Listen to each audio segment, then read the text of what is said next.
As. Alonzo Allen, el hombre de los milagros. Antes de pasar a la historia de A.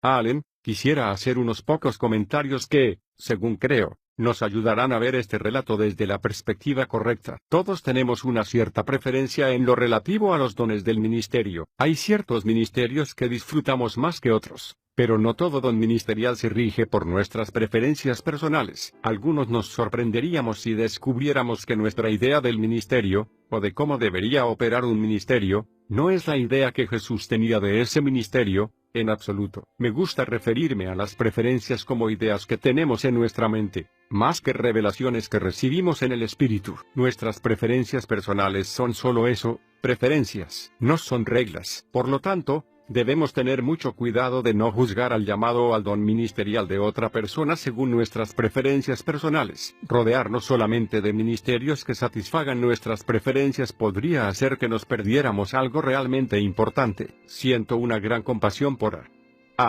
Allen. Sí, él cometió errores. Todos los generales lo hicieron, y todos los futuros generales lo harán. También creo que hubo cosas que Allen dijo hacer en el espíritu, cuando en realidad las hacía en la carne. Pero cuando estudiamos los orígenes desastrosos de Allen, debemos tener en cuenta cómo triunfó sobre todo eso y llegó a hacer un impacto en el mundo para Jesús. Muy pocas personas, si es que existe alguna, han superado lo que Allen superó, para luego responder al llamado de Dios. Su historia debería ser escuchada por todas las generaciones. Ten esto en mente al leer su biografía. Un poco de leche, mucho whisky. Asa Alonzo Allen nació una tormentosa mañana de Pascua, el 27 de marzo de 1911. Sus padres, Asa y Leona, decidieron ponerle los nombres de su padre y un tío de su padre que era ministro presbiteriano. Su nombre era la única conexión con Dios que sus padres le dieron, y seguramente no pensaban que este hijo acabaría siendo un predicador. Pero Asa Alonzo llegó a elevarse desde esa región poco conocida de Sulphur Springs, en Arkansas,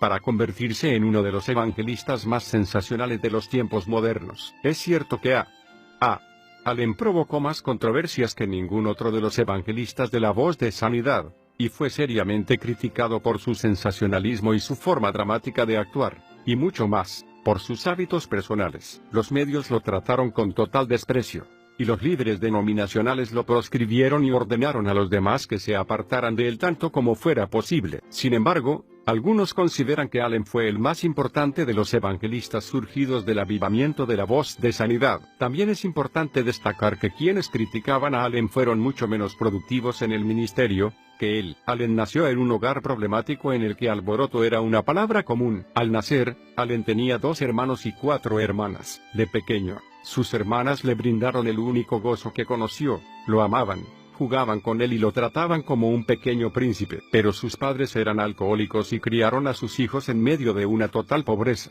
El primer par de zapatos que Allen tuvo en su vida fue regalo totalmente extraño. Los padres de Allen también destilaban licor detrás de su casucha. Su madre bebía sin medida mientras estaba embarazada de él, y siendo pobres como ellos eran, un nuevo bebé no era algo que les produjera demasiado gozo. El pasatiempo favorito de sus padres era darles a Allen y sus hermanas del licor que destilaban ellos mismos, hasta que los niños se emborrachaban. Entonces se sentaban y se reían del comportamiento errático de sus hijos hasta que caían al suelo o quedaban inconscientes. Se dice que la madre de Allen muchas veces llenaba su biberón de licor, para evitar que el niño llorara, y Allen se iba todas las noches a dormir con un biberón lleno de licor hecho en casa. El tabaco también abundaba en el hogar de los Allen, y dado que era cosechado en su propio jardín, era muy fuerte. Allen aprendió a fumar antes de tener edad de ir a la escuela. Cuando encendía los cigarrillos para su madre, siempre daba unas pitadas antes de entregárselos. Su padre era un músico talentoso,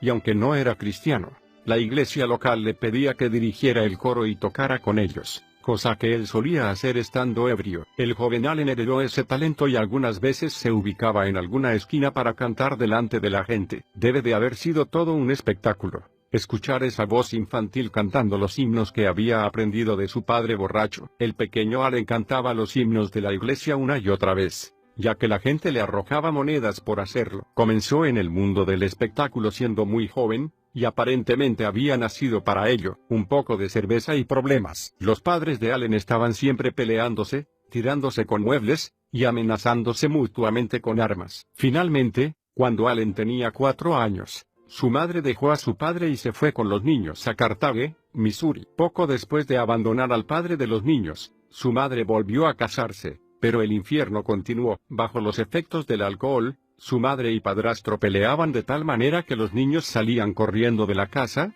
aterrorizados. Para cuando Allen tenía 6 años de edad, una de sus tareas era llevar cubos de cerveza del salón de bebidas local, a su casa, para su padrastro. Allen recordaba: todos crecimos con el gusto por el licor. Yo solo tenía 2 hermanos. Uno de ellos murió cuando yo era un bebé. Apenas lo recuerdo. Pero mi hermano mayor murió borracho. Mi padre fue al entierro. Estaba borracho. Mi madre dejó de beber antes que yo creciera. Pero mis 4 hermanas y yo ya estábamos bien avanzados en el camino al infierno de los borrachos. Además del problema de la bebida, su madre tenía ataques de celos. Se había casado con un hombre menor que ella, y cuando el padrastro de Allen iba a trabajar, ella lo observaba con binoculares para ver si se detenía a hablar con alguna mujer. Vivían muy cerca de su trabajo, así que ella observaba todo lo que él hacía y lo hacía rendir cuentas el día en que cobraba su sueldo. Si le parecía que traía menos dinero que lo usual, lo acusaba de gastar el dinero faltante en alguna mujer. El hombre finalmente se cansó y la abandonó,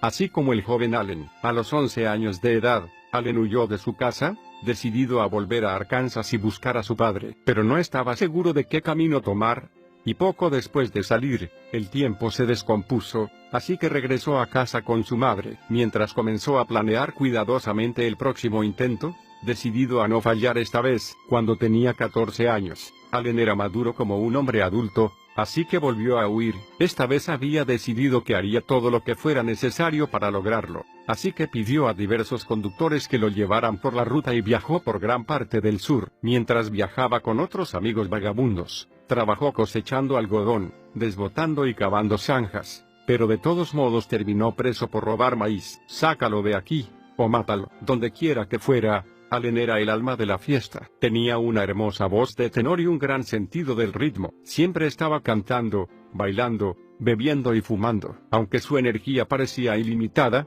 diría más tarde que se sentía muy miserable. Muchas veces salía de las fiestas y se iba al bosque a llorar amargamente. Para cuando tenía 21 años, Allen era un manojo de nervios. Cuando encendía un cigarrillo, tenía que sostener su muñeca con la otra mano, debido a los temblores. Se dice que ni siquiera podía sostener una taza de café sin derramarla. Le ardía el pecho, lo acosaba una tos profunda y desgarradora, y su memoria era muy frágil. En pocas palabras, cuando debería haber estado en la flor de la vida, Asa Alonso Allen estaba muriendo. Sin tener otro lugar donde ir, volvió al hogar con su madre. Pensaba que la vida de campo y comer con frecuencia le haría bien. Esperó a que su salud mejorara, pero una vez de vuelta en casa, regresó a sus antiguas costumbres. En ese ambiente duro y campesino, Allen y su madre construyeron una destilería ilegal para preparar su propio licor. Además de la destilería, los sábados por la noche convertían el lugar en un salón de baile, y así pronto atrajeron grandes cantidades de gente tosca ansiosa de entretenimiento. Calle abajo, otro hombre al que llamaban el hermano Hunter abría su casa,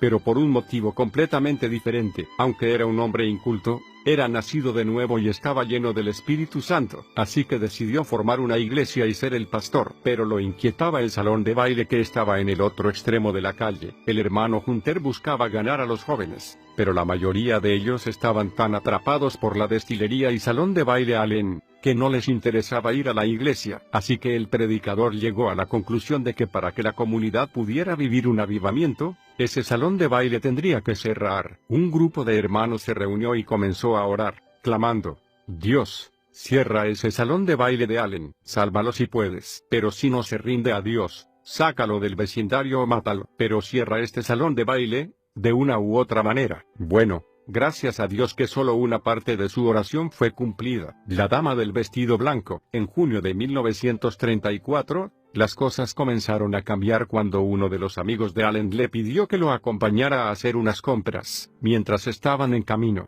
pasaron por una iglesia metodista rural. Las luces estaban prendidas, y adentro había una celebración con música fuerte, aplausos y danzas. Allen estaba sorprendido. Esa gente se estaba divirtiendo. Él siempre había pensado que la iglesia debía ser solemne y con una nota de tristeza. Así que le pidió a su amigo que entraran para ver. Cuando entró, recibió una sorpresa aún mayor. La predicadora era una mujer, y estaba vestida de blanco. Escuchándola hablar, Allen pensó que la mujer debía de ser un ángel. No quería que ella lo viera. Parecía tan pura. Así que cada vez que se acercaba a él, Allen se escondía detrás de un caño de la estufa. Por primera vez en su vida sentía convicción de pecado. Pero antes que se hiciera el llamado evangelístico, él y su amigo se retiraron sin llamar la atención. Toda esa noche, y el día siguiente, Allen estuvo luchando con Dios y con su corazón. Ansiaba la paz y el gozo que había visto en los rostros de esas personas en la iglesia rural. Finalmente, decidió dejar de luchar y volvió al culto a la noche siguiente. Desde que comenzó la reunión, escuchó atentamente cada canción y cada testimonio. El sermón hablaba de la sangre de Jesús,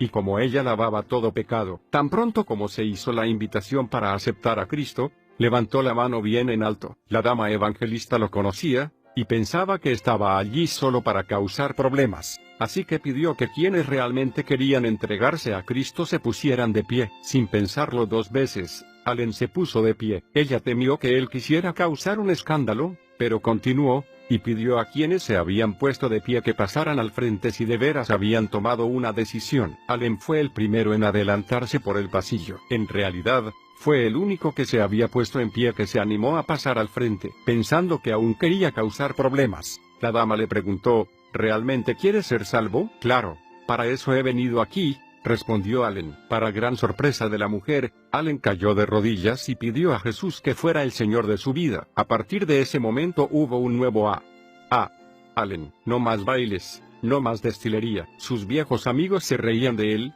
pero eso no lo hizo caer en su viejo comportamiento. Allen era una nueva creación, son del diablo. En un viejo cofre guardado en el ático, Allen encontró una Biblia que una de sus hermanas había ganado en un concurso y nunca nadie había leído. La tomó y la leyó de tapa a tapa. Se la llevaba al campo y la leía. También la leía antes de cada comida. Según Allen, realmente no podía leer lo suficiente de la Biblia. Mientras tanto, en la iglesia pentecostal del hermano Hunter había gran regocijo. El joven Allen se había convertido. Sus oraciones habían sido respondidas, y parecía que muchos de los jóvenes que iban al salón de baile de los Allen ahora aparecían por la iglesia, intrigados por los cantos y la adoración. La mayor sorpresa de todas fue cuando Allen mismo se apareció en uno de los cultos. Después que se fue, la congregación oró para que Dios lo llenara con el Espíritu Santo y lo utilizara para ganar almas. La mañana siguiente a haber participado de la reunión en la iglesia pentecostal, Allen visitó a un pastor metodista que le advirtió que se mantuviera alejado de esos pentecostales, diciéndole que eran del diablo porque hablaban en lenguas. Después de eso, yo no veía la hora de regresar allí,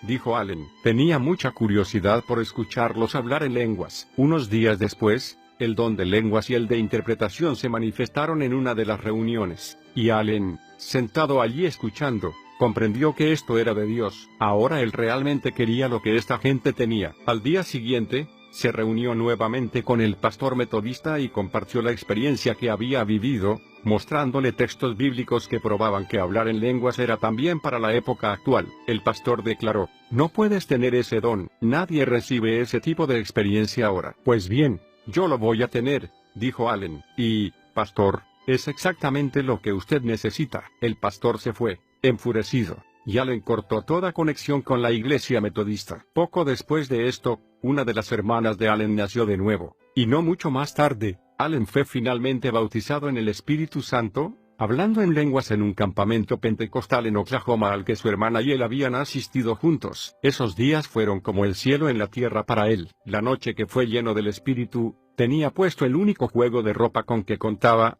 una camisa blanca lisa y pantalones blancos. Allen cayó al suelo que estaba cubierto de aserrín, pero no le importó. Lo único que deseaba era a Dios. Pronto sintió como si una corriente eléctrica se abriera paso en él lentamente, comenzando por las puntas de los dedos, hasta cubrir todo su cuerpo. Entonces sucedió. Allen no tenía conciencia de nada más que de la presencia de Dios. Se puso en pie y gritó en otras lenguas. Su traje blanco estaba arruinado, pero Allen había recibido lo que su corazón anhelaba. Colorado y Lexia igual amor. La sequía azotó Missouri en 1934, y no había trabajo en ninguna parte. Entonces, un día, Allen recibió una carta de un viejo amigo que lo invitaba a trabajar en un rancho. Así que en septiembre de 1934, se encontró caminando por las llanuras de Colorado, cansado y sediento, sintiéndose un poco aislado por la falta de hermanos pentecostales. Aunque iba a un nuevo lugar a trabajar, Le preocupaba que no hubiera allí cristianos con quienes compartir su nueva creencia. Mientras caminaba, el viento hizo volar una hoja impresa a su camino. Allen se inclinó para levantarla, y al ver lo que era, sonrió ampliamente. Era una página de la publicación de la Iglesia Cuadrangular, el llamado de la esposa. Entonces supo que en algún lugar, alguien en estas llanuras conocía el poder de Dios como él lo conocía. Tan pronto como llegó al rancho, preguntó si alguien asistía a la Iglesia Cuadrangular. Sus amigos le dijeron que una jovencita que vivía calle arriba probablemente asistiera allí, y llegaron a decirle, ella hasta cree que ha sido llamada a predicar. Poco después, Allen se presentaba ante Lexi Scriven, quien había sido llamada a predicar y acababa de llegar a su hogar después de viajar con algunos amigos evangelistas. Ambos se hicieron amigos muy pronto, y comenzaron a estudiar juntos la Biblia diariamente, buscando en las Escrituras las respuestas a muchas preguntas. Lexi sentía una nueva frescura al escuchar a Allen, que con frecuencia desafiaba las tradiciones religiosas a las que ella se aferraba. Él no habría sido criado dentro de ninguna tradición, por lo que creía ver las cosas más claramente que ella. Pronto ella se convenció de que era verdadera la manera en que él entendía las Escrituras, y comenzaron a asistir juntos a la iglesia. Aunque parecían inseparables, no eran nada más que íntimos amigos. Pronto, Allen regresó a Missouri a ayudar a su madre a mudar sus pertenencias a su nuevo hogar en Idaho. Lexi partió para asistir al Instituto Bíblico Central en Springfield, Missouri. Todos los días recibía una carta de Allen. Ambos comenzaron a darse cuenta de que se amaban, así que él le escribió para pedirle matrimonio. Ella aceptó, y se casaron el 19 de septiembre de 1936. En Colorado, su matrimonio fue bendecido con 3 hijos y una hija, una zarigüeya para el Día de Acción de Gracias. Los Allen comenzaron su nueva vida juntos con $100, unos pocos regalos y un viejo Ford. No tenían trabajo ni promesa de empleo, pero sabían que habían sido llamados por Dios para predicar. Ahorraron el dinero que pudieron para inscribirse en el Instituto Bíblico Central ese septiembre, y dejaron Colorado, camino a Missouri, planeando detenerse para visitar a la madre de Allen, pero la encontraron muy enferma, sin ingreso alguno y sin nadie que la cuidara. Así que inmediatamente le compraron alimentos y las cosas más necesarias, se ocuparon del hogar, y pagaron las cuentas pendientes.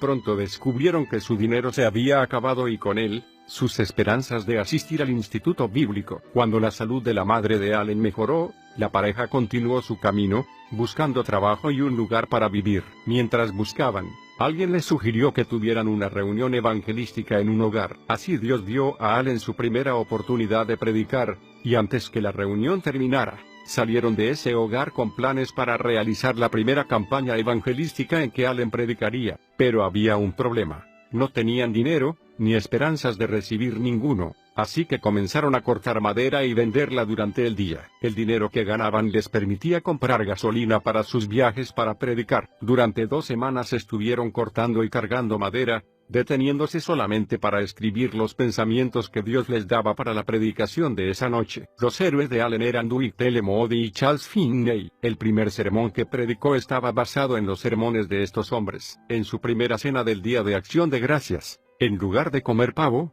comieron una zarigüeya, que alegremente recibieron de parte de la congregación. Lexi la rellenó y la preparó como si hubiera sido un pavo. Al final de las 2 semanas, la congregación levantó una ofrenda para sorprender al predicador, y reunieron 35 centavos, frijoles y maderas. Cuando terminó la última reunión, los Allen fueron invitados a realizar otra campaña. Pero había un problema: el lugar era demasiado lejos de su hogar para poder regresar en el día, así que tendrían que conseguir algún alojamiento más cerca del nuevo lugar de reuniones. El único lugar vacante era una cabaña de 2 cuartos que estaba siendo utilizada como granero, pero el amable anciano que era dueño de la misma accedió a quitar el grano y permitirles quedarse allí. Había enormes huecos en el suelo, las ventanas estaban rotas, y la puerta trasera había desaparecido. Pero los Allen la aprovecharon lo mejor posible, colgando una manta en lugar de la puerta, telas para cubrir las ventanas, y utilizando los asientos de su auto para armar una cama. Lexi utilizó viejos cajones de naranjas cubiertos con manteles para el té como mesa y sillas, y durante semanas, vivieron a frijoles y pan de maíz, confiando totalmente en el Señor para suplir sus necesidades. En su diario anotaban las ofrendas especiales, que generalmente llegaban a sumas tales como 5 centavos. Durante estas campañas, los Allen aprendieron el poder de la oración. Después de una reunión de oración, todos los que asistieron a los siguientes cultos nacieron de nuevo,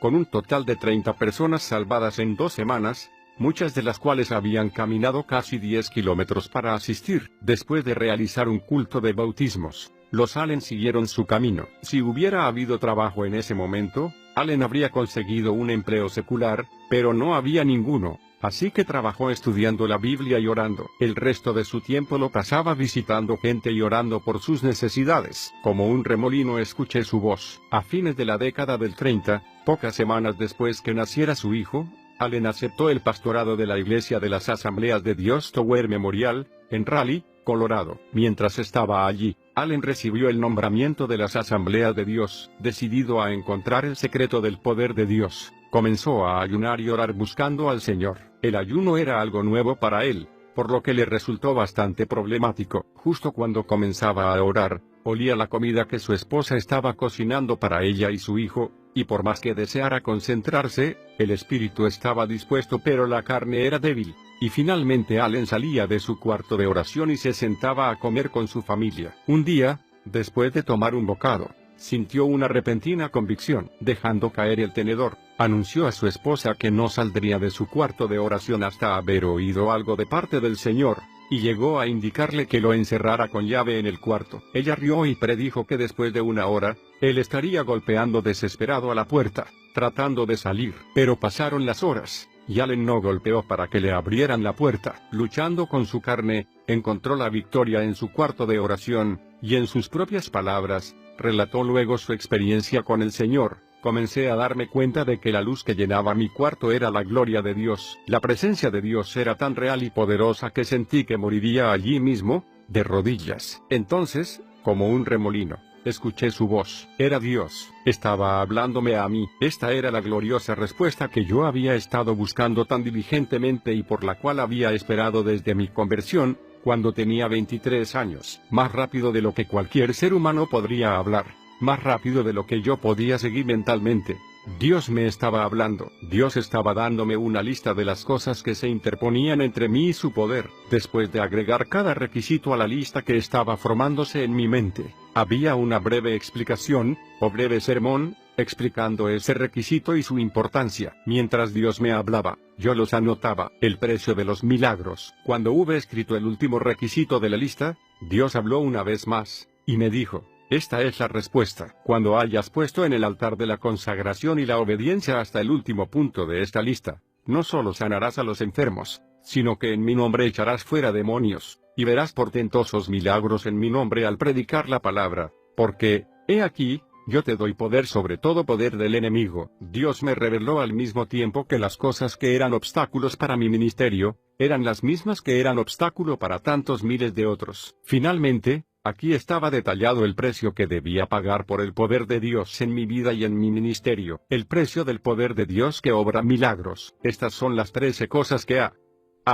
Allen dijo que el Señor le señaló. Él vería el poder milagroso de Dios si comprendía y hacía estas cosas. 1. Debía comprender que no podía hacer milagros de mayor calidad que los de Jesús. 2. Podía caminar como Jesús había caminado. 3. Debía ser irreprochable, como Dios mismo. 4. Debía tomar como medida solo a Jesús. 5. Debía negar sus deseos carnales ayunando. 6. Después de negarse a sí mismo, debía seguir a Jesús 7 días por semana. 7. Sin Dios, no podría hacer nada. 8. Debía echar fuera todo el pecado de su cuerpo. 9. No debía continuar con discusiones superficiales e inútiles. 10. Debía entregar a Dios su cuerpo enteramente, para siempre. 11. Debía creer todas las promesas de Dios. Las dos últimas indicaciones eran pecados favoritos de Allen, que Dios le señaló con detalle, y que él sintió que jamás podría revelar a nadie. Una visita del cielo, el primer milagro. Finalmente, Allen comenzó a golpear la puerta de la habitación para que su esposa la abriera,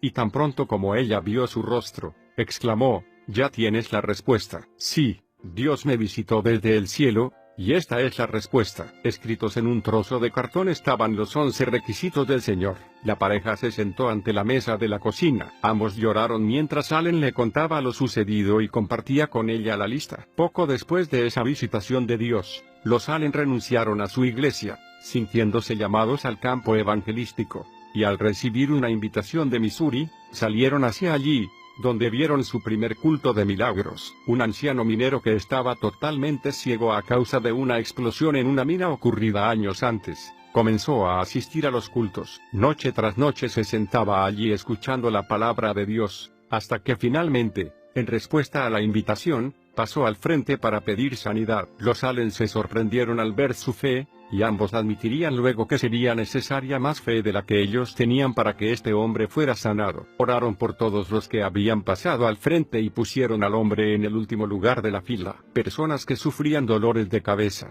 resfríos, personas sordas fueron sanadas, y siguieron su camino regocijándose. Pero el hombre ciego continuaba allí. Entonces, repentinamente, Allen pidió a todos los que tuvieran fe por la sanidad de este hombre para que vinieran a orar con ellos. Entonces dijo: «Hay incredulidad en este lugar, puedo sentirla». Al oírlo, un hombre se levantó y salió bruscamente del salón. Dios contestó su oración. Cuando terminaron de orar, el hombre ciego podía decir de qué color era la corbata de Allen y señalar diferentes objetos en distintos lugares del salón. La mujer y el llamado. Durante los siguientes 4 años y medio, Allen viajó como evangelista de las Asambleas de Dios. Aunque tenía una posición de prestigio, recibía un sueldo muy bajo, y durante la primera mitad de la década de 1940, en el aspecto económico, las cosas fueron muy difíciles para él y su familia, especialmente ahora que tenían 4 hijos. Lexie se quedaba en la casa cuidando a los bebés, y algunas veces, Allen estaba fuera del hogar hasta 3 meses seguidos. Lexie tenía que soportar la frustración de no ver a su esposo regularmente, al mismo tiempo que luchaba con la frustración de no poder seguir su propio llamado, aunque anhelaba la estabilidad de una vida de hogar normal. Lexie aprendió una valiosa lección en lo relativo al ministerio. Ella había sido llamada al ministerio, pero su ministerio también consistía en ser madre. Lexie comprendió que hay un tiempo para cada cosa. La maternidad y el hogar estable jamás deberían ser sacrificados por la otra parte de su llamado al ministerio, porque esos días volverían para ella, y entonces podría sentirse realizada, sabiendo que todas las facetas de su llamado habían sido completadas. Años después, cuando los niños fueron mayores, Allen continuó evangelizando solo. Lexie buscó en su comunidad y encontró una zona donde no había ninguna iglesia cuadrangular, así que inició una y se convirtió en la pastora. Cuando Allen pudo costear llevarla a ella y a los niños en los viajes, ella renunció al pastorado y entregó la iglesia a otro pastor. El cielo en la tierra igual Texas. Entonces, en 1947,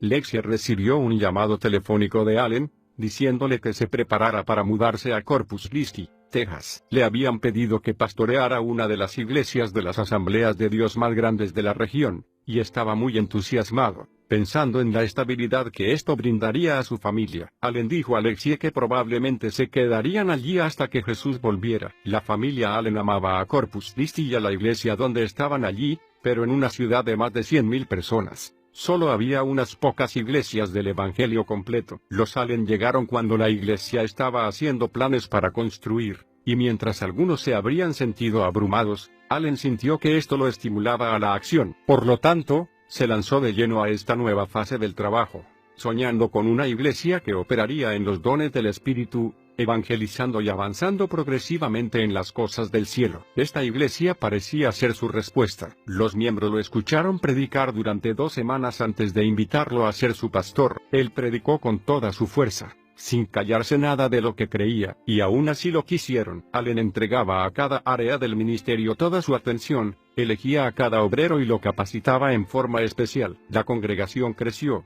y pronto se quedaron sin espacio. Un golpe mortal. Ahora la iglesia estaba llegando a unos pocos cientos de personas, y Allen estaba buscando la forma de alcanzar a toda la ciudad por medio de la radio. Entonces comenzó a hacer planes para un ministerio de radio efectivo, y hasta llegó a asistir a un seminario sobre radio en Springfield, Missouri. Allen regresó a su hogar entusiasmado y lleno de energía, y convocó una reunión de la Junta Directiva Especial en la que explicó cuidadosamente sus planes para alcanzar a la ciudad por medio de la radio. sabiendo que los hombres de la junta captarían su visión, pero uno de ellos le informó que la junta no aprobaba lo que él estaba haciendo, y que en realidad, él los estaba cansando. Este hombre continuó diciendo que Allen los había ayudado a construir una de las mejores iglesias de Texas, pero ahora necesitaban recuperarse de eso, y no podían seguirle el paso. Entonces, otro se puso de pie y llamó la atención al tema del enorme costo y la carga que ese plan sería para la iglesia. La opinión generalizada era que se había logrado bastante por el momento, y que no deberían avanzar más por un tiempo. Allen se sintió totalmente destrozado, y rápidamente dio por terminada la reunión. Quisiera destacar algo aquí, era el llamado de Allen el que le daba energía para seguir adelante. Él no habría sido llamado al pastorado, sino a evangelizar las naciones. Allen estaba espiritualmente hecho para esta clase de empuje, era parte de su llamado. Los laicos no son hechos así automáticamente, y no hay nada de malo en ello, es simplemente un hecho. Dios nos dio 5 ministerios con sus dones para que podamos crecer en el proceso espiritual, de manera de seguir los tiempos del cielo. Necesitamos laicos, y necesitamos, definitivamente, pastores, pero igualmente necesitamos que todos cumplan con su oficio y operen dentro de la unción divina. Lamentablemente, sin embargo, Allen, inocentemente, trató de esconder y confinar su llamado al pastorado. ¿Te imaginas cómo se habrá sentido al tratar de restringir el llamado de un evangelista y conductor de campañas? Cuando la junta vetó la iniciativa de Allen, sin saberlo, mataron una gran parte de su ser, al limitarlo y cortar una parte de su destino. Allen había tratado de ceder parte de su llamado celestial a cambio de cierta seguridad terrenal, lo cual es comprensible, ya que quería ser un buen padre para sus hijos. Pero pronto vería que el precio era demasiado alto. Hubiera sido mejor, aunque posiblemente más difícil, buscar la voluntad de Dios y encontrar otra manera de continuar. Negrura, tormento, infierno. El colapso. Allen no dijo nada a su esposa al regresar a su casa, y trató de actuar como si nada hubiera sucedido. Hasta comentó algunos planes para irse de vacaciones con ella. Pero durante la noche, Lexie despertó y escuchó a Allen sollozando en el cuarto contiguo. Pensó que estaba intercediendo por alguien, hasta que lo vio entrar al cuarto, aún llorando desconsoladamente. Sorprendida, le preguntó por qué lloraba. Entonces él le dijo lo que había sucedido en la reunión de la junta, y ella vio que, más que decepcionado, su esposo se sentía devastado. No había amargura, ni ira, ni culpa, solo un corazón destrozado. Allen presentó su renuncia, sintiendo que nunca podría volver a predicar. Pero la iglesia realmente lo amaba, y le ofrecieron varios meses de vacaciones pagas. Incluso insistieron en entregarle algunas ofrendas adicionales para que pudiera pagar los gastos que tuviera en el viaje. Era evidente que Allen sufría de un colapso nervioso. La iglesia pensaba que había trabajado demasiado, pero su esposa, que conocía su fortaleza y su fervor, sabía que esto era imposible. Ella sabía que el problema se debía a un corazón quebrantado. Una parte de su ser estaba cautiva, y él pensaba que la había perdido para siempre. Lexie lo llevó a unas largas vacaciones, pero él se sentía tan atormentado que solo pudo descansar parcialmente en el viaje, y al empeorar su estado, se les hizo imposible descansar a ambos. Después de pasar solo una semana en las montañas, sin sentir alivio alguno, Allen quiso regresar a su casa, pensando que jamás volvería a la normalidad. Sal de él. Lexie comenzó a orar desesperadamente al Señor, hasta que, en un instante, se le ocurrió algo. Ellos no habían fallado. Dios no había terminado con ellos. El llamado y el propósito de Dios para Allen era el mismo de siempre. Cuando finalmente Lexie comprendió que Satanás se había aprovechado de la profunda herida que había recibido su esposo, comenzó a orar en contra del ataque. Pronto Allen también pudo ver que estaba siendo atormentado por un demonio que se estaba aprovechando de su herida emocional. Comprendió que estaba siendo atacado por un espíritu que lo atormentaba. Mientras regresaban a Texas en el auto, Allen se desvió a un costado del camino y pidió a su esposa que le impusiera las manos. Según Allen, en el preciso instante en que Lexie dijo, «Sal de él, te ordeno que te vayas», el espíritu maligno lo dejó, y pudo regocijarse con su esposa, sentir una liberación física, como un peso que le era quitado de encima, en lugar de la pesada carga que había sentido. Entonces comenzó a sentir sueño, y antes que Lexie regresara el auto al camino, Allen estaba dormido. Más tarde, no recordó haber llegado a su casa, ni meterse en la cama. Durmió como un bebé durante 3 días sin parar, y cuando se levantó, estaba totalmente recuperado. No pagaste el precio. Para el otoño de 1949, Los Allen comenzaron a escuchar relatos de reuniones de sanidades milagrosas. Los evangelistas que conducían las reuniones no eran necesariamente predicadores extraordinarios. En realidad, muchos predicadores eran mucho más elocuentes en sus mensajes que estos hombres. Pero cuando los evangelistas de la sanidad oraban por los enfermos, se producían milagros tan rápidamente, que nadie podía contarlos. Los Allen no creían ni la mitad de las historias que les contaban, pero su curiosidad iba en aumento. Un día, un amigo le dio a Allen un ejemplar de La Voz de Sanidad. Después de leerla, Allen dijo, después de leer estas páginas, reí, pensando que todo eso era ridículo. Son fanáticos, pensé, mientras cerraba la revista y la dejaba a un costado en mi estudio. Algunos miembros de su iglesia venían de estas reuniones en la carpa con historias espectaculares, pero Allen les restaba importancia, creyendo que estas personas se estaban inclinando hacia el fanatismo. Personalmente, no creo que él realmente pensara esto. Quizá lo haya dicho, pero creo que en su interior se sentía tremendamente conmovido, porque sabía que este era su propio llamado, manifiesto delante de sus ojos. Pero podemos apartarnos tanto de nuestro llamado que las cosas que alguna vez fueron preciosas y estaban al alcance de nuestra mano, ahora son solo un recuerdo distante. No mucho después, algunos ministros amigos suyos persuadieron a Allen de que fuera a Dallas para asistir a una campaña de Oral Roberts. En el camino, Allen recordó la experiencia que había tenido con Dios en su cuarto de oración hacía muchos años, y las 11 cosas que se interponían entre él y su entrada al ámbito de los milagros. Haber estado fuera de su oficio espiritual,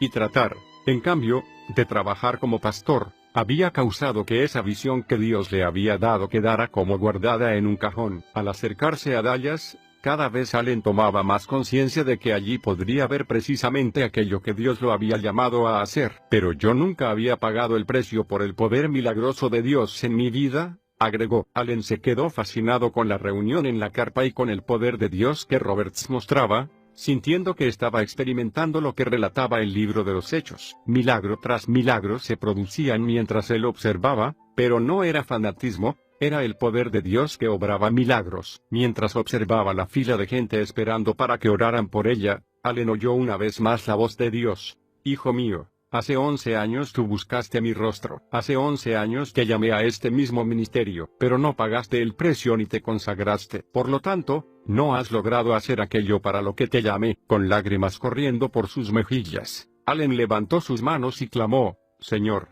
lo haré. A la 1, a las 2, vendida. 2 domingos después de esto, Allen renunció al pastorado. Él quería haber renunciado el primer domingo, pero su esposa le pidió que esperara y se asegurara de que estaba haciendo lo correcto. Inmediatamente, pastores de todo el país comenzaron a requerir su presencia como evangelista, y en menos de un mes, un nuevo pastor ocupaba el púlpito de la iglesia que había pastoreado. Los Allen continuaron asistiendo a la iglesia de Corpus Christi, tomándola como punto de regreso después de sus viajes. Mudaron todas sus pertenencias a una casa rodante, y en menos de 3 meses después de su crisis, Allen estaba dedicado de lleno al evangelismo. Allen comenzó por estudiar la lista de 11 requisitos que el Señor le había dado 11 años atrás. No podía creer todo el tiempo que había perdido. 11 años. Al estudiar la lista, notó que los números 10 y 11 no habían sido cumplidos en su vida, pero todos los demás, sí. Finalmente, con gran determinación, pudo marcar los últimos 2. Después de esto comenzaron a producirse notables milagros a través de su ministerio. En mayo de 1950, Allen envió su primer informe a la revista La Voz de Sanidad, con el resultado de una gran campaña en Oakland, California. Sobre esta campaña, escribió, muchos dicen que este es el más grande avivamiento en la historia de Oakland. Noche tras noche, las oleadas de la gloria divina barren la congregación de tal manera que muchos testifican haber sido sanados mientras estaban en sus asientos. En 1951, dio un gran salto. Decidió comprar una carpa y promocionarse como evangelista de la sanidad. Se había enterado de que había una carpa a la venta, con asientos, luces, plataforma y sistema de sonido, por $8,500. Pero solo tenía 1,500. Así que llamó al ministro y le ofreció darle esa suma como seña. El dueño le dijo que otro predicador acababa de llamar para ofrecer todo el dinero, pero que él oraría por este asunto y lo llamaría al día siguiente. Al día siguiente,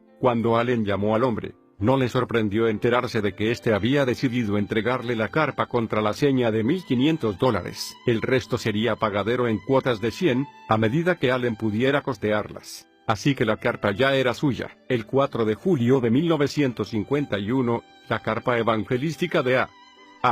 Allen estaba lista para realizar la primera campaña en Yakima, Washington. Finalmente la radio. En noviembre de 1953, Allen finalmente vio su sueño hacerse realidad, cuando comenzó el programa que sería conocido en todo el país, La Hora del Avivamiento con Allen, en 9 estaciones y 2 estaciones extraordinarias. Para 1955, el programa de Allen se emitía en 18 estaciones en Estados Unidos y 17 en América Latina. Pronto tuvo que organizar una oficina permanente para que contestara toda la correspondencia que llegaba como una inundación. Comenzó a realizar campañas anuales en Cuba y México. Muchos respondían a su invitación a aceptar a Cristo renunciando a la hechicería y destruyendo sus ídolos en la plataforma. Estas campañas se realizaron desde 1955 hasta 1959. Cuando Castro subió al poder, Allen parecía fortalecerse en medio de la persecución y las presiones. Era un hombre de baja estatura, con papada,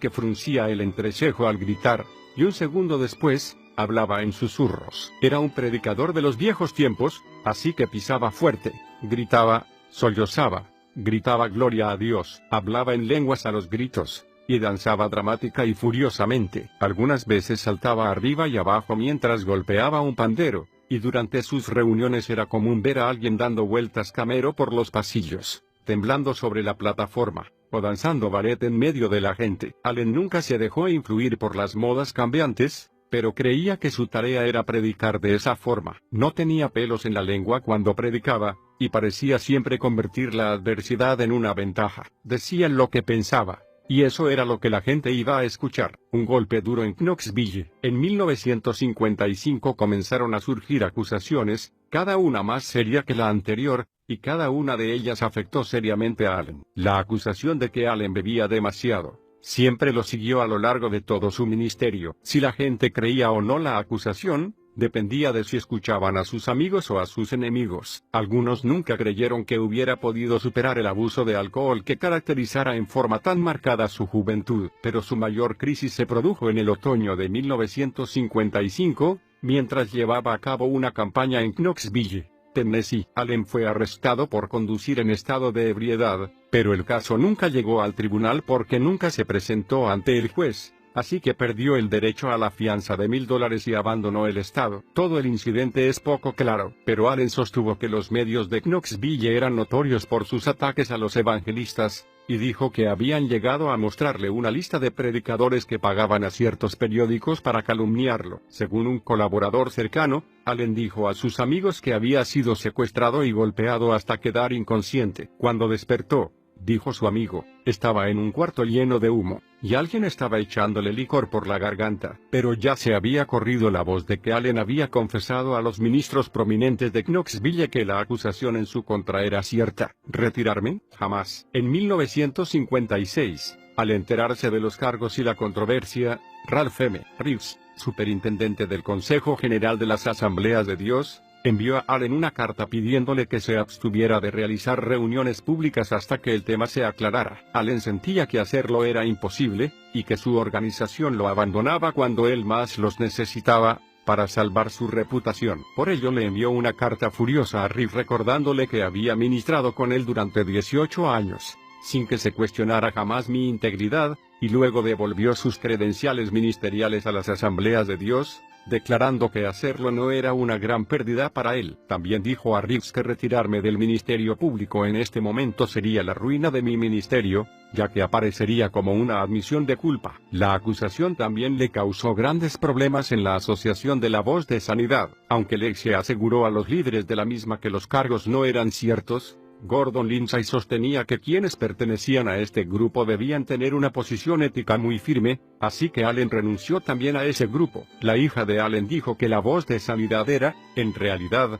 una organización de evangelistas de las Asambleas de Dios, y que se esforzaban mucho por trabajar dentro del marco de las asambleas. Si un ministro no obedecía las reglas de la denominación general, posiblemente también tendría problemas con la red de la Voz de Sanidad. Habla R. W.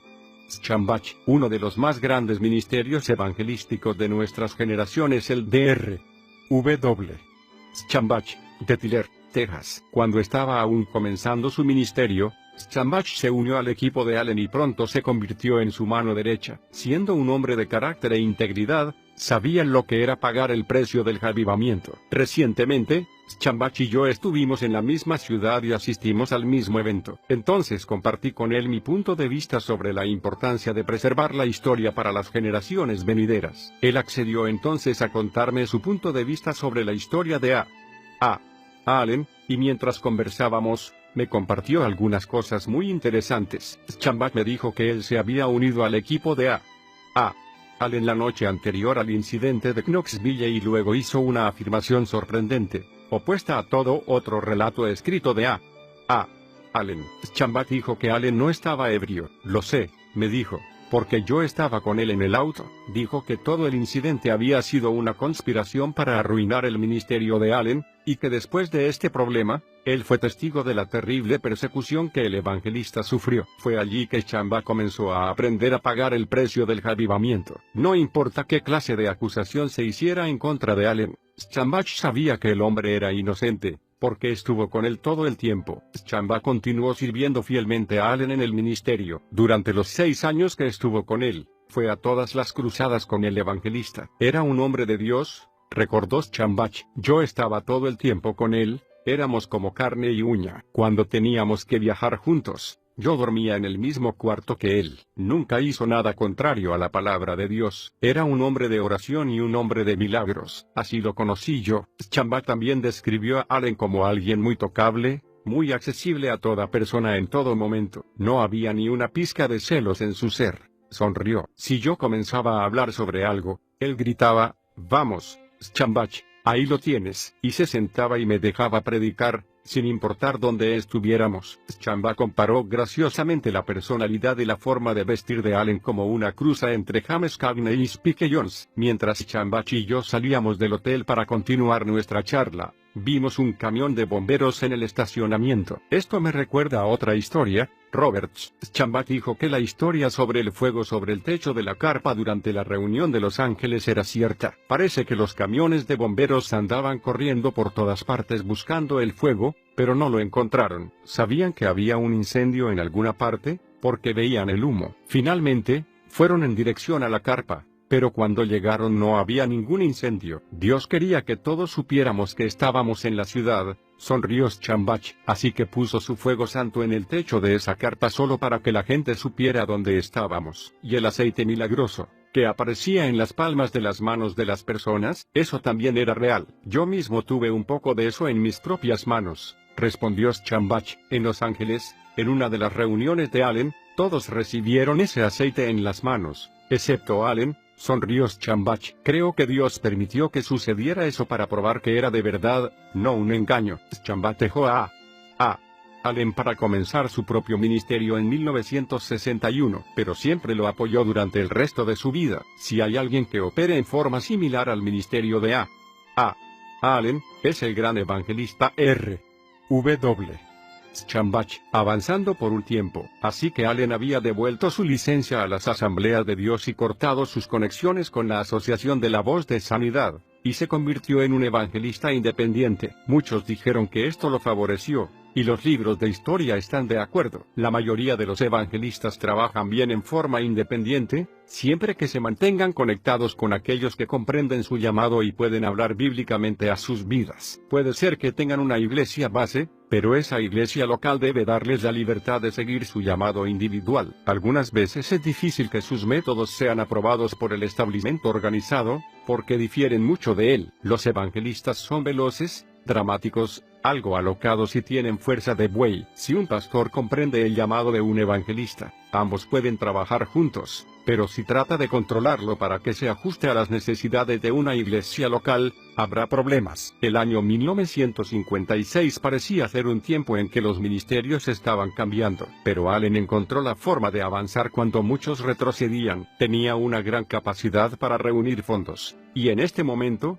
aún intentaba seguir su llamado. Así que Allen progresó lanzando su propia publicación, Revista de Milagros, que incluía sus mensajes de sanidad y liberación y varios testimonios de sanidad. Para fines de 1956, la revista tenía una lista de suscriptores pagos de 200.000 personas. Para el otoño, Allen había iniciado la Fraternidad Evangelística de Milagros, una organización independiente que daba licencias a ministros y sostenía obras misioneras. Allen negaba firmemente que tuviera una mentalidad denominacional, y según sus propios registros, en la primera ocasión, ordenó a 500 ministros. Sensacionalismo, controversia y milagros. Después del incidente de Knoxville, Allen se convirtió en una figura extremadamente controvertida, y los medios lo seguían a todas partes esperando captar alguna noticia interesante. Se decía que en sus campañas se producían hechos extraños y sensacionales, pero muchos de estos comentarios solamente tenían como fin desacreditar su ministerio. Lexie dijo que durante este tiempo, los enemigos de Allen hicieron todo lo posible por destruirlo. Parecía que cuando la persecución lo atacaba, Allen contraatacaba con algún suceso o milagro completamente inusual, yendo a los extremos con el fin de probar la legitimidad de su llamado. En Los Ángeles, se dijo que una cruz apareció en la frente de Allen, y llamas de fuego sobre su carpa, como mencionara R. W. Schambach en este capítulo. Según Allen, eso fue una señal, citando, como prueba, Ezequiel 9:4. Que dice que un ángel fue enviado del cielo para colocar una marca en las frentes de todas las personas que claman al Señor por los males de la tierra. Estos sucesos fueron informados por los medios. El cameraman de Allen, R.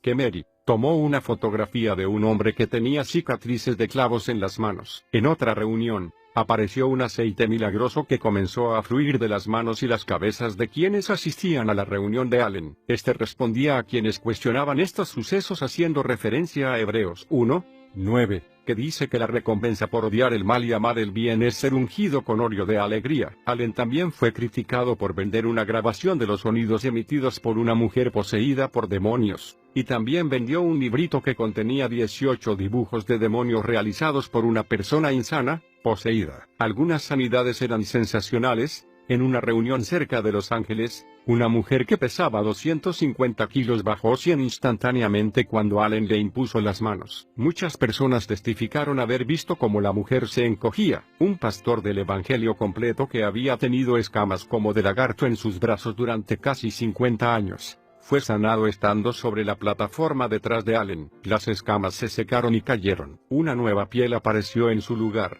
y el pastor pudo volver a utilizar camisas de manga corta. Otro hombre iba manejando por la carretera, y mientras escuchaba el programa radial de Allen, se conmovió en su corazón. Entonces estacionó a un costado del camino, puso sus manos sobre la radio y oró con Allen, pidiendo a Dios que volviera a poner en su lugar todo lo que faltaba. Había perdido su pulmón derecho, 3 costillas y un hueso del pecho en diferentes operaciones, y le faltaba un dedo del pie izquierdo debido a una enfermedad. Esa noche, el dedo del pie de este hombre creció, con uña y todo, y su médico se quedó atónito cuando, al sacar una radiografía, encontró que los órganos y huesos que habían sido extraídos estaban nuevamente ubicados en su lugar. Cuando Allen intentó poner un aviso en el Akron Journal en 1957, fue rechazado. En cambio, el periódico publicó en la tapa un informe calumnioso de su ministerio, advirtiendo a la ciudad sobre esta campaña. Allen anunció entonces que había recibido,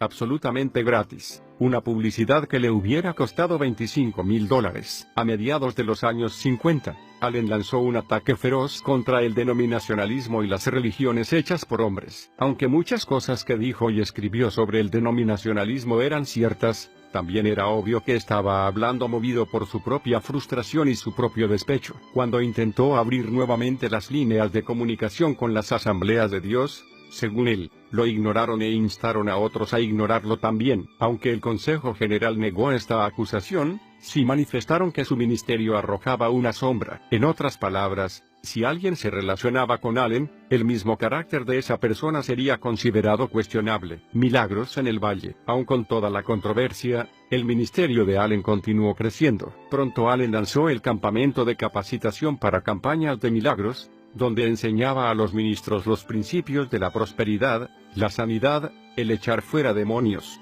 y varios temas más. En enero de 1958, mientras conducía una campaña en Phoenix, Arizona, Dios le indicó que construyera un instituto bíblico allí. Esa misma mañana, Allen recibió 50 hectáreas de tierra a pocas millas de Tombstone, Arizona. Llamó al lugar Valle de los Milagros, y comenzó la construcción de sus oficinas centrales y el centro de capacitación. Pronto adquirió el doble de tierras, y muchos indios estadounidenses nacieron de nuevo como resultado de su ministerio. Los cristianos de la región recibieron una tremenda renovación, y para la década del 60 el lugar se convirtió en una ciudad pujante. El año de 1958 fue un tiempo de crisis para el avivamiento de la voz de sanidad, pero no pareció serlo para Allen. Ese año anunció un programa quíntuple para su ministerio en Miracle Valley, campañas en carpa, el programa radial, los programas de misiones en el exterior, el centro de capacitación de Miracle Valley, y un departamento de publicaciones. Fue durante este tiempo que comenzó a enseñar la prosperidad según la Biblia. En realidad, casi todo lo que enseñaba estaba,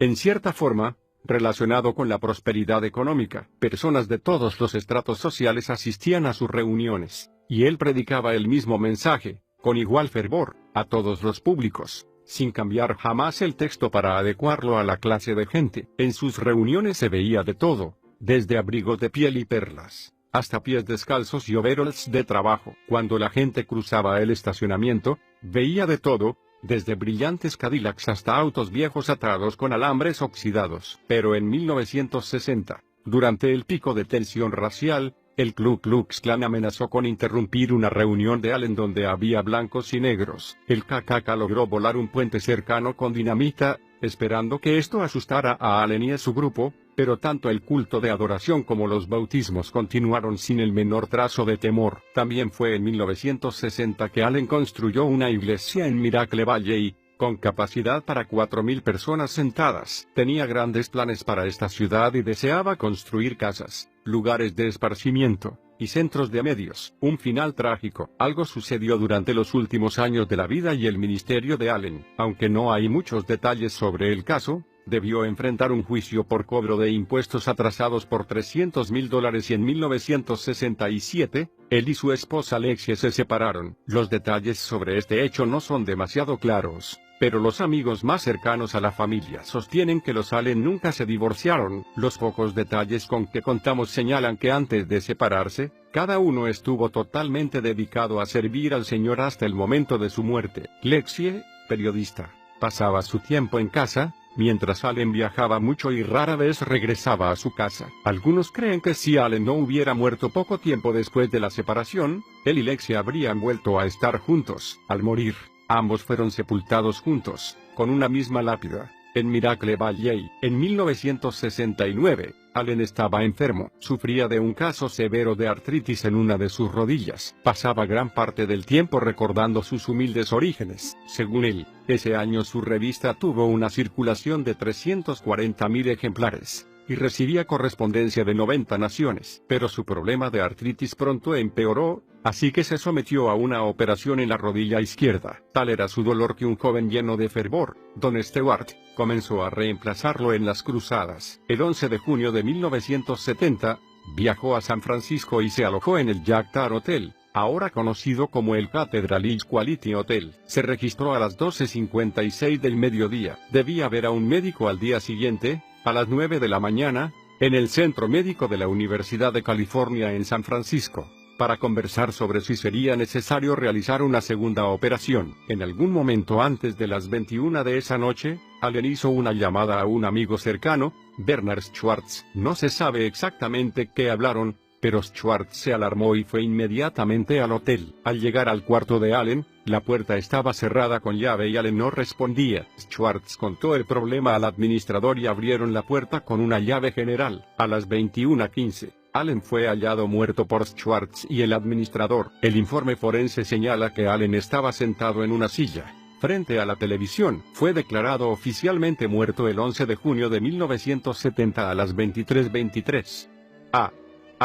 Allen tenía 59 años de edad. ¿Qué sucedió? El informe del forense. Hay algunos detalles de la muerte de Allen que son sumamente importantes. Aunque no era sabido por muchos, sufría de un cuadro grave de artritis. En realidad, está documentado que su médico personal, el Dr. Seymour Farber, le había recetado Percodan, Seconal y Valium para aliviar los dolores y el insomnio que estos causaban. Estos son los hechos. El informe forense del caso número 1151 de Asa Alonso Allen registra una concentración de alcohol en sangre en su cuerpo de 0.36%. Una concentración muy alta en el sistema sanguíneo. La causa de la muerte en el informe fue establecida como alcoholismo agudo e infiltración de lípidos en el hígado. En principio, parecería que Allen murió siendo un alcohólico crónico, pero después de investigar más en profundidad, creo todo lo opuesto. Esta es mi opinión de lo que yo creo que sucedió. Espera, investiguemos. Primero, su médico personal conocía muy bien a Allen. Un alcohólico crónico puede engañar a un novato, pero no a su médico personal, especialmente si éste lo ve tantas veces como el Dr. Farber vio a Allen y le efectuó análisis. El Dr. Farber no habría prescrito drogas tan altamente adictivas a un alcohólico crónico. Habría sido una sentencia de muerte, dado que la mezcla de alcohol, barbitúricos y narcóticos prescriptos lo habrían matado. Cuando se realizó el análisis de la sangre de Allen y se lo envió a un laboratorio de toxicología, no había señales de drogas en su organismo, aunque en la escena del crimen había varias pastillas de las recetadas por el médico. Los amigos más cercanos de Allen decían que él detestaba, incluso odiaba las medicinas. Continuamente decía que no podía tomar medicinas y predicar, ya que los efectos de las drogas le impedían pensar con claridad. Recordando la niñez de Allen, creo que aquí estamos hablando de un caso de una actitud especial. Allen estaba sufriendo un terrible dolor por su artritis, tanto que apenas podía moverse. El personal médico que trabaja con pacientes de artritis dice que no es extraño que los mismos utilicen el alcohol como medicina. Muchos de ellos se vuelven al alcohol en lugar de hacerse adictos a las drogas recetadas. No estoy presentando una excusa.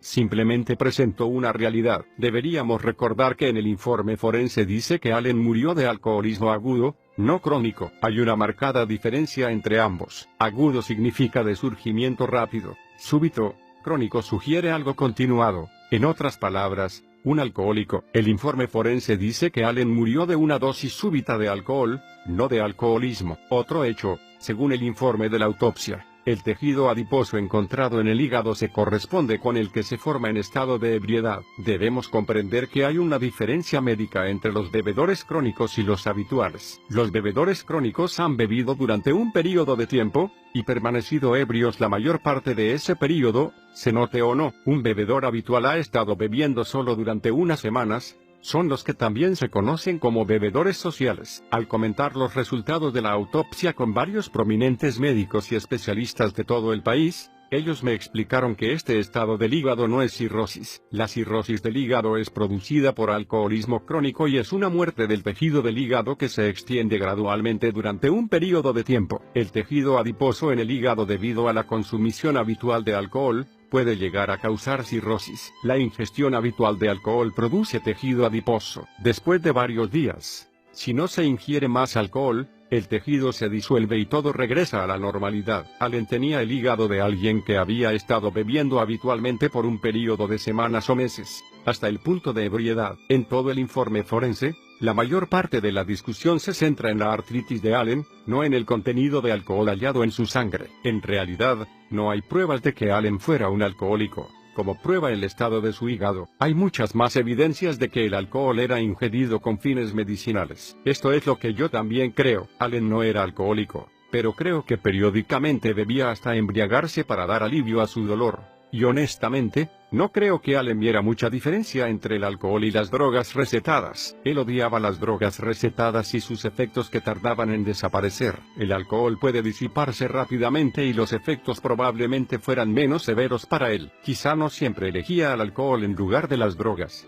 pero médicamente sabemos que al menos por una semana sí lo hizo. Es fácil pensar claramente si el cuerpo está libre de dolor, pero las actitudes son algo diferentes cuando la persona está experimentando un dolor constante e insoportable. En mi opinión, la noche de su muerte, Allen sufría un dolor atroz. Esto parece obvio si recordamos que había volado a San Francisco para ver al médico al día siguiente. Por los hechos que he investigado, es mi opinión que, en esta noche en particular del 11 de junio de 1970, Allen, en un intento desesperado por detener el dolor, bebió hasta morir. El Valle de las Sombras. Aunque algunos de los detalles del ministerio al final de su vida son vagos, la exdirectora del departamento financiero de Allen, la señora Ellen Maines, tiene un gran amor y respeto por él, y dice que no podía haber otro igual. Según la señora Maynes, Allen era honesto y directo con relación a todos los fondos que su ministerio recibía, y recuerda que él solía traerle las ofrendas y dejar las pesadas bolsas sobre su escritorio. Póngalo todo de vuelta en el ministerio,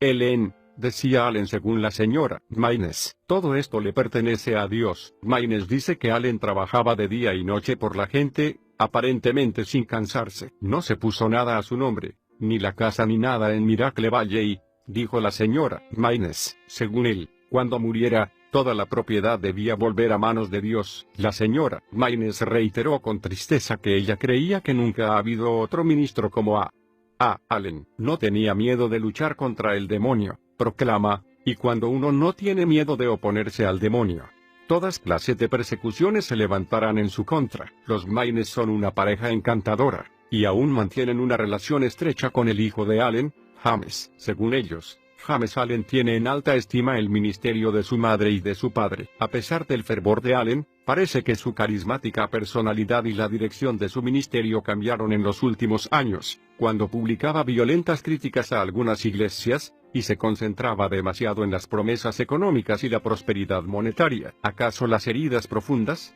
las tradiciones y las conspiraciones denominacionales en su contra lo empujaron a este tipo de ministerio? ¿Quitó Dios el enfoque de Allen del ministerio de lo milagroso y la sanidad divina? Cualquiera sea la razón, creo que el ministerio de Allen terminó, tristemente, en forma muy similar al de John Alexander Dowie. Así como en el caso de la ciudad de Sion, de Dowie, el Valle de los Milagros de Allen ya no tiene ningún propósito espiritual. Hoy, Miracle Valley es simplemente 50 hectáreas de terreno. Hace poco me informaron que un granjero había comprado la tierra con intenciones de cultivarla. Los edificios fueron demolidos o alquilados. Organicé un grupo que fue a Miracle Valley a buscar recuerdos de Allen. Lo que ellos encontraron fue muy triste. En una pila enorme fuera de un edificio, el grupo encontró cientos de cartas con testimonios, libros de notas personales, registros financieros, fotografías del ministerio, textos originales de Miracle Magazine, trozos de película, negativos sin revelar, y un cuaderno con testimonios de sanidades con fotografías de valor incalculable. Los testimonios se referían a centenares de sanidades, sorderas, alergias, migrañas, enfermedades pulmonares, úlceras, cáncer, artritis, problemas óseos, cegueras. Estaba todo allí, y quien quiera arrojó estas cosas a la basura obviamente había hecho un final intento por destruir todo rastro del ministerio de Allen. Pero Dios tenía otros planes. Hoy, estos materiales están registrados en el Museo Histórico de la Biblioteca de los Reformadores y Líderes de Avivamientos, en Irvine, California. Allí serán preservados en forma segura para esta generación y las generaciones que vendrán. Aquí no solo se puede estudiar la historia espiritual, sino también verla y ser testigo de ella. Vayamos más allá. Sé que Allen cometió errores, no tengo problemas con eso, pero a pesar de sus errores, intentó mostrar cómo se puede pagar el precio del poder espiritual. En realidad, R.W. Schambach aprendió a pagar ese precio observando a Allen. Allen se sobrepuso a una niñez espantosa para seguir el llamado de Dios, y esto es un gran crédito para él y su ministerio, porque casi llegó a tener éxito, pero no fue lo suficientemente lejos. Nosotros debemos ir más lejos que él para lograrlo. ¿Qué se necesita? Parece un disco rayado, pero lo diré una vez más. Permanece firme en tu llamado. No te salgas de él para darle el gusto a alguna otra persona o para seguir un deseo personal tuyo, y no permitas que las persecuciones y las críticas te arrinconen. ¿Qué más es necesario? Comienza a desarrollar inmunidad a las cosas que te afectan en forma negativa. ¿Cómo? Guarda tu corazón. Permite que Dios te guíe con su palabra hasta que no haya ni rastros de retroceso ni de autopropulsión en ti, y pronto, la persecución en esa área ya no te afectará. Entonces, si comienzas a sentir otro golpe, o algo comienza a molestarte, comienza a armarte de inmunidad en esa área también. Busca pasajes bíblicos que se relacionen con ese tema, según tu llamado, y repítelos en tu corazón hasta que saturen tu ser y se vuelvan parte de ti. Así se desarrolla la inmunidad. Entonces, cuando eso trate de atraparte, podrás atravesarlo limpiamente, y la palabra guardará tu corazón. Habrás fortalecido especialmente esa área en lo espiritual. Sé lleno diariamente del ministerio del Espíritu Santo. Permítele que imparta el óleo de gozo y alegría a tu vida. Su gozo es el que te da la fortaleza para tener éxito. No trates de mantenerte en pie solo. sino rodéate de personas que conozcan tu llamado y que estén llenas de la fortaleza de la palabra y el Espíritu. Si esto no sucede en tu vida y tu ministerio, pídele a Dios que Él te dé esas conexiones y relaciones divinas. Estas personas no son obsecuentes que te mimarán y te alentarán en cada decisión que tomes, sea correcta o no. Son relaciones divinas, con personas que saben cómo permanecer firmes en el Espíritu debido a su experiencia personal. Si ellas se mantienen limpias, estarán equipadas para hablar a tu vida y ayudarte cuando se acerque una crisis. No busques en las Escrituras algo que te permita vengarte de tus acusadores. Si lo haces, tendrás un ministerio amargo y duro. Algunas veces uno se siente tentado a hacerlo, pero Dios es quien defiende a los suyos. Deja que Dios haga su parte, y tú haz la tuya. Busca primero en la palabra para ti mismo, y cuando la palabra te sane, y te hayas inmunizado con ella, y estés lleno diariamente del Espíritu Santo, entonces podrás pasar al siguiente nivel de ministerio. Pero si te detienes a señalar a los demás, te quedarás en eso. Si permaneces demasiado tiempo en un nivel, te estancarás y comenzarás a buscar otros caminos para ministrar. O quizá busques algo extraordinario en tu actual ministerio. Algunos se han quedado estancados tanto tiempo que ya no pueden encontrar el camino de regreso. No hay nada nuevo bajo el sol. Lo que sucedió a estos grandes hombres y mujeres del pasado podría pasar otra vez. Así que, aprende de sus vidas, y fortalece tu hombre interior. Se necesita fortaleza espiritual para cumplir la voluntad de Dios. Decídete a que tu vida y tu ministerio sean un éxito espiritual en la tierra y en el cielo, para la gloria de Dios.